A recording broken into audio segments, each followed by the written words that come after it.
ശിമിഷയായിരിക്കും സ്തുതിയായിരിക്കട്ടെ. ഇന്ന് ദനഹാകാലത്തിലെ 4-ാമത്തെ ഞായറാഴ്ചയാണ്. തിരുസഭാമ്മ ഇന്ന് നമ്മൾ ചിന്തിക്കാൻ നൽകുന്ന തിരുവചന ഭാഗം യോഹന്നാൻ്റെ സുവിശേഷത്തിൻ്റെ 4-ാം അധ്യായത്തിലെ 1 മുതൽ 26 വരെയുള്ള തിരുവചനങ്ങളാണ്. യേശുവും സമറിയാക്കാരിയുമായുള്ള സംവാദമാണ് ഇന്നത്തെ സുവിശേഷത്തിൻ്റെ ആധാരം.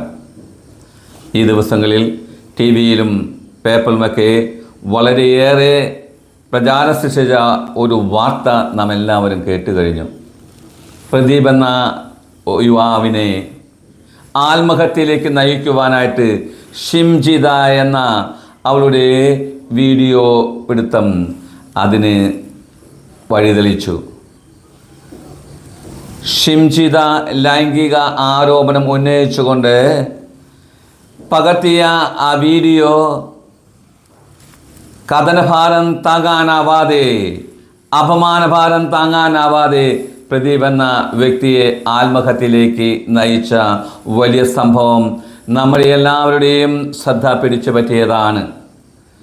സന്തോഷത്തിനു വേണ്ടി, അല്പം പേരിന് വേണ്ടി, പെരുമയ്ക്ക് വേണ്ടി അവൾ ഈ തിന്മയുടെ വഴിയിലൂടെ നീങ്ങുകയായിരുന്നു. പ്രിയമുള്ളവരെ, ഇന്നത്തെ സുവിശേഷത്തിൽ സമറിയാക്കാരിയും യേശുവും തമ്മിലുള്ള സംവാദമാണ്.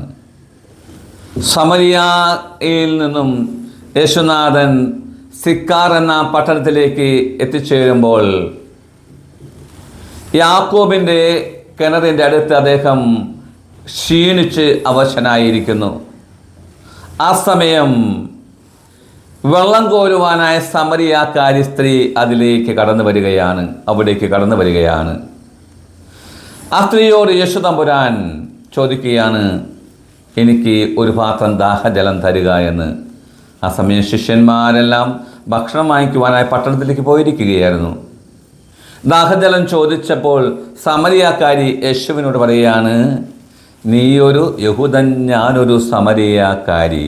യഹൂദനും സമറിയാക്കാരും തമ്മിൽ യാതൊരു സമ്പർക്കവുമില്ല, അതുകൊണ്ട് നിനക്ക് ദാഹജലം തരുവാനായിട്ട് എനിക്ക് നിർവാഹമില്ല എന്ന് പറയുമ്പോൾ യേശുനാഥൻ അവളോട് പറയുകയാണ്, ഞാൻ ആരാണെന്ന് നിനക്ക് മനസ്സിലാകിയിരുന്നെങ്കിൽ നിനക്ക് ഞാൻ വെള്ളം തരുവാൻ നീ എന്നോട് ചോദിക്കുമായിരുന്നു എന്ന്. അപ്പോൾ അവൾ പറയാണ്, നിൻ്റെ കയ്യിൽ പാളയില്ല, കയറില്ല, കിണറോ വലിയ ആഴമുള്ളതോ, പിന്നെ എങ്ങനെയാണ് നിനക്ക് വെള്ളം തരുവാനായിട്ട് സാധിക്കുക എന്ന്. അപ്പോൾ നാഥൻ പറയാണ്, നീ തരുന്ന വെള്ളം കുടിച്ചാൽ വീണ്ടും ദാഹം വരും, എന്നാൽ ആ ദാഹം ശമിക്കുകയില്ല. എന്നാൽ ഞാൻ തരുന്ന വെള്ളം കഴിച്ചാൽ പിന്നീട് ഒരിക്കലും ദാഹിക്കുകയില്ല. ഈ ജലം നിത്യജീവനിലേക്ക് നിർഗളിക്കുന്ന അരുവിയാകും എന്ന്. അപ്പോൾ അവൾ പറയാണ്, അങ്ങനെയാണെങ്കിൽ എനിക്ക് വെള്ളം തരിക, വീണ്ടും വെള്ളം കോരാൻ എനിക്ക് വരേണ്ട ആവശ്യമില്ലല്ലോ എന്ന്. അപ്പോൾ നാഥൻ അവളോട് പറയുകയാണ്, നീ നിൻ്റെ ഭർത്താവിനെ കൂട്ടിക്കൊണ്ടുവരിക എന്ന്. അവൾ പറഞ്ഞു, എനിക്ക് ഭർത്താവില്ല. നാഥൻ പറഞ്ഞു, നിനക്ക് 5 ഭർത്താക്കന്മാരുണ്ടായിരുന്നു, എന്നാൽ ഇപ്പോഴുള്ളവൻ നിൻ്റെ ഭർത്താവല്ല എന്ന്. അവളുടെ ഉള്ളിൻ്റെ ഉള്ളിൽ മുഴുവനും കർത്താവ് വെളിപ്പെടുത്തുകയായിരുന്നു. അവളുടെ ഉള്ളിൻ്റെ ഉള്ളിൽ മുഴുവനും വ്യക്തമായി എന്ന് മനസ്സിലാക്കിയപ്പോൾ അവൾക്ക് ഈ മനുഷ്യൻ ഒരു ഗുരുവാണെന്നും ആ ഗുരു ഒരു പ്രവാചകനാണെന്നും ആ പ്രവാചകൻ അത് യേശുവാണെന്നും മിശിഹായാണെന്നും ആ മിശിഹായാണ് രക്ഷകനെന്നും പൂർണ്ണമായും മനസ്സിലാക്കുമ്പോൾ അവൾ ആ യേശുവിനെ സ്വീകരിക്കുന്ന ഒരു സംഭവമാണ് നാം ഇവിടെ നിന്ന് കാണുക. പ്രിയരെ, അവളുടെ അറിവിൻ്റെ മേഖല യേശുവിലേക്ക് വളരുകയായിരുന്നു. നമ്മുടെ ജീവിതത്തിലും ഇതുപോലെ യേശുവിനെ അറിയുക, മനസ്സിലാക്കുക, ആ യേശുവിനെ അനുധാവനം ചെയ്യുക, അതാണ് നാമും ചെയ്യേണ്ടത്.